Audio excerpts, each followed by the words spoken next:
All right, everyone, buckle up. We're about to take a deep dive into a text that's, well, let's just say it's not your average self-help book. Definitely not for the faint of heart, that's for sure. We're talking about Liber Tzaddi, and let me tell you, this thing is dense, packed with symbolism and imagery that'll leave you scratching your head long after you've put it down. But that's why we're here, right? To grab our metaphorical pickaxes and start digging. Absolutely. And trust me, there's some real gems buried in this text. But it's not always an easy dig. Okay, so let's jump right in. The text opens with this really powerful image of a hawk in flight. I fly, and I alight as a hawk. Of mother of emerald are my mighty sweeping wings. I mean, talk about an entrance. What's your take on this hawk imagery? Oh, it's definitely doing some heavy lifting right from the get-go. Hmm. The hawk, the emerald wings, it all points to something powerful, almost regal. Liber Tzaddi isn't wasting any time letting us know we're dealing with forces beyond the ordinary. Right. And it just keeps going. There's this talk of salvation, an end to all sorrow, even being ravished away into unutterable joy. I gotta say, part of me is like, sign me up. But the other part is like, okay, what's the catch? Well, that's the thing about mystical texts. They speak the language of extremes. It's all about evoking a state beyond words, beyond our everyday understanding. Right, like trying to describe the feeling of, I don't know, seeing the Grand Canyon for the first time or something. Words just don't do it justice. Exactly. Yeah. And then there's this interesting contrast in the imagery. The hawk lands on this black earth, but its presence somehow transforms everything, turning it green. Almost like magic, wouldn't you say? Yeah, it's a head scratcher for sure. What do you make of that? Well, that paradox, that interplay of light and dark, it's a recurring theme in Liber Tzaddi, and it's crucial to understanding what this text is really getting at. Okay, I'm intrigued. So it's not as simple as good versus evil or light versus dark. Not at all. It's about the potential for transformation, the idea that even in the darkest of places, there's always the possibility for growth and renewal. Okay, so we've got soaring hawks, promises of intense joy, and this potential for radical change. We're barely a page in, and I'm already hooked. But here's where things take an interesting turn. Because instead of sunshine and rainbows, we're introduced to a, and I quote, black and terrible God hiding behind a mask. I don't know about you, but that's not exactly what I was expecting. Yeah, that sudden shift in tone around verses 15 to 17 could be a bit jarring. But remember those contrasting images we were talking about? Well, this is where that duality really kicks in. It's definitely giving dangerously alluring, right? On the one hand, a terrible God sounds, well, kind of terrifying. But there's also this pull, this sense that facing this darkness, this unknown, is somehow essential to the journey. Exactly. And this isn't unique to Liber Tzaddi. Across mystical traditions, you'll find this idea that true transformation, true growth, often involves confronting the shadows, both within ourselves and in the world around us. So it's not about running away from the darkness, but leaning into it. That's a pretty intense concept. It makes you wonder, what does Liber Tzaddi have to say about who's ready for this kind of journey? Well, it seems Liber Tzaddi has some pretty strong opinions about who's up for the challenge. It definitely doesn't mince words about who it welcomes and who it, well, let's just say who it doesn't. That's for sure. It's calling out to the strong, the defiant, even those who conquer by subtlety or force. Definitely not your grandma's self-help book. But how do we square that with the whole transformation thing we were talking about? Is this path only for a select few? That's where the interpretation gets tricky. Yeah. On the surface, it sounds kind of exclusive, right? But remember all that symbolism we've been uncovering. Right. This strength, it's not necessarily about physical power or, being able to bench press a small car or anything. It's about an inner resilience, a willingness to confront challenges head on and come out stronger on the other side. So maybe it's not about excluding certain types of people, but rather challenging all of us to cultivate that inner strength. Now you're getting it. The text even goes so far as to say, and I quote, "The weak, the timid, the imperfect, the cowardly, the poor, the tearful, these are mine enemies, and I am come to destroy them." Whoa. Okay, that's pretty intense. Right. Harsh words for sure. But what if, and this is just a thought, what if these aren't meant to be taken literally? What if they're symbols for those parts within ourselves that hold us back? Fears, doubts, insecurities, all that stuff that keeps us from being our best selves. Okay, that makes a lot more sense. So it's like the text is urging us to confront those limiting beliefs, those patterns of behavior that keep us stuck and, I don't know, maybe give them a good metaphorical shakeup. Exactly. And remember that line about compassion being a form of destruction. Yeah, that one threw me for a loop. It's like Liber Tzaddi is turning conventional morality on its head, forcing us to question our assumptions about strength, weakness, even compassion itself. It's definitely a lot to process, that's for sure. But before we get too deep in the weeds here, let's talk about the rewards.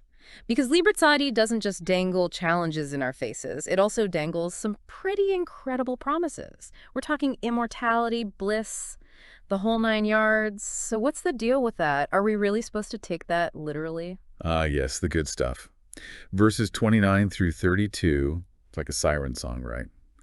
Luring us in with talk of the divine due of immortality and a certain consciousness of bliss. But, and this is a big but, remember what we said about symbolic language. Right, right. It's probably not about literally living forever in some celestial retirement home. Probably not. But I do think it's pointing to something real, this idea of tapping into a timeless aspect of ourselves. That feeling of being connected to something larger than our individual egos, something that transcends our everyday experience of time and limitation. So we're talking about experiencing a kind of timelessness, like those moments where you're so present, so engaged in what you're doing that time just seems to disappear. Exactly. Yeah. And hey, Liber Tzaddi isn't all about austerity and renunciation either. There's talk of wealth, health, love, even, get this, a delicious wine. The wine of Iacchus. Okay, now you're speaking my language. Wine and immortality. Sign me up. Well, it's not quite that simple. But remember those mystery cults we talked about earlier? Right, right, those guys. Yeah, they played a big role in the development of these ideas. And for them, wine wasn't just about, getting a buzz. It was a symbol of divine knowledge, of ecstatic experience. It represented that intoxication of spiritual awakening, of seeing beyond the veil of ordinary reality. Okay, I think I'm starting to get the picture. Yeah. So it's less about chugging Cabernet and more about experiencing a different kind of intoxication, one that expands our awareness, our consciousness, and connects us to something, well, something bigger. You got it. And Yeah. that brings us to another fascinating and, let's be honest, slightly trippy aspect of Liber Tzaddi, the concept of the companion. Oh yeah, this is where things get really interesting. Verses 33 through 41 talk about finding a companion in both and I'm just going to quote this directly, abyss of height and the abyss of depth. It's a mouthful, right? And then the kicker, that companion is ourselves. It's like looking in a mirror and seeing two reflections staring back at you, both familiar yet somehow different. It's kind of blowing my mind a little bit, to be honest. It's a powerful image, that's for sure. And I think it speaks to this idea that we all contain within us these seemingly opposite forces, light and dark, masculine and feminine, rational and intuitive, you name it. True wholeness, according to Liber Tzaddi, comes from integrating these different aspects of ourselves. It's about recognizing that we are not one thing or the other, but rather a complex tapestry of all of it woven together. So it's not about picking a side like, I'm going to be all light and love from now on, no more darkness allowed. Not at all. It's about recognizing and accepting all parts of ourselves, even the messy, uncomfortable ones, and finding a way for them to coexist, to even enhance each other. Think of it like a perfectly balanced ecosystem. Okay, that makes sense. But how do we actually do that? How do we find that balance between, say, our inner angel and our inner, let's call it our inner rock star? Because let's be real, most of us tend to have a favorite. Liber Tzaddi actually offers a pretty radical approach to this. It suggests that those who are naturally drawn to let's say, the angel side of things should focus on strengthening their connection to their rock star side and vice versa. It's about consciously cultivating a relationship with the parts of ourselves that we might normally shy away from. So no more hiding from our shadows. It's time to get to know our inner rock stars a little better. Precisely. And that process, that willingness to be with and explore those hidden parts of ourselves, that's where the real transformation happens. It's not always easy or comfortable, but it's what ultimately allows us to step into our full potential, not just as individuals, but as agents of change in the world. Okay, I see where you're going with this. It's not just about personal enlightenment, it's about becoming more fully ourselves so we can show up in the world with greater awareness, greater purpose. And that brings us to the grand finale, the empowering conclusion of Liber Tzaddi, where it talks about disciples becoming masters, their words illuminating the worlds.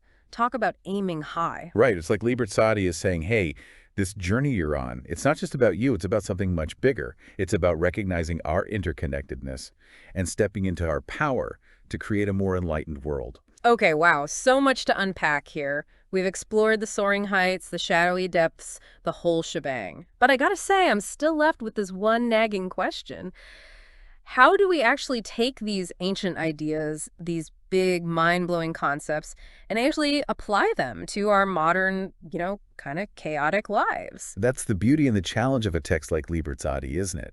It doesn't exactly come with a user manual or a set of step-by-step instructions. More like a treasure map, maybe, with cryptic clues and hidden pathways. Exactly. It's like it's giving us a framework for thinking, a new way of seeing ourselves and the world. And that could be incredibly powerful if we're willing to do the work. So it's less about checking boxes and more about, I don't know, maybe lighting a fire under our own personal journeys of self-discovery. I like that, lighting a fire. It's about cultivating that inner strength, that willingness to face our shadows head on, to embrace all of who we are, the good, the bad, and well, the downright strange. And then from that place of wholeness, to step into our power to actually make a difference in the world. Precisely. It's about recognizing that the invisible throne that Liber Tzaddi talks about, it's not some far-off destination. It's a state of being, a way of moving through the world with awareness, with purpose, with this deep connection to, well, to everything. Okay, I can dig it, but I gotta ask, for those of us listening who are like, all right, I'm ready to embrace my inner rock star and light up the world, where do we even start? It all begins with that willingness to look inward, to really get to know ourselves. And I mean all of ourselves, even those parts we'd rather keep hidden away in the basements. Oh yeah, those basement dwellers, we all have them. Exactly. Remember the companion imagery from earlier? Think about those aspects of yourself that you tend to avoid, the ones that trigger those feelings of inadequacy or fear or self-doubt. What would it look like to approach those parts with curiosity instead of judgment? Instead of trying to banish them to the shadow realm, we invite them in for a cup of tea and a chat. Now you're getting it. Ask yourself, what can I learn from this part of myself? How is it trying to protect me or guide me, even if its methods are a little, shall we say, unconventional? So it's about understanding the why behind those parts of ourselves we don't always like to admit are there. Exactly. Liber Tzaddi emphasizes balance, remember. It's not about getting rid of parts of ourselves, but finding a way for them to coexist, to work together in harmony. Easier said than done, right? Oh, absolutely. But there are practices that can help. Things like journaling, meditation, even therapy. It's about finding what works for you, what helps you access that inner wisdom and begin to integrate those different parts of yourself. So it's an ongoing process, not a one-and-done deal. Exactly. And remember, it's not just about us. Our inner transformations, they have this ripple effect on the world around us. As we become more whole, more integrated, we naturally show up differently in our relationships, in our communities, in everything we do. It's like that Gandhi quote, be the change you wish to see in the world. Exactly. Yeah. And as Liber Tzaddi so eloquently puts it, they shall in their turn speak from this invisible throne. Their words shall illumine the worlds. Our own inner work, our own journeys of self-discovery, they have the power to inspire, to uplift, to illuminate the path for others. Wow. That's a powerful image to end on. Liber Tzaddi, everyone. A text that challenges us, provokes us, and ultimately reminds us of our own incredible potential. And the journey is just beginning. That's right. This has been an incredible deep dive, and I want to thank you, our expert, for guiding us through this fascinating and often perplexing text. It's been my pleasure. And to our listeners, thank you for joining us on this wild ride. Until next time, keep exploring, keep questioning, and keep embracing the mystery.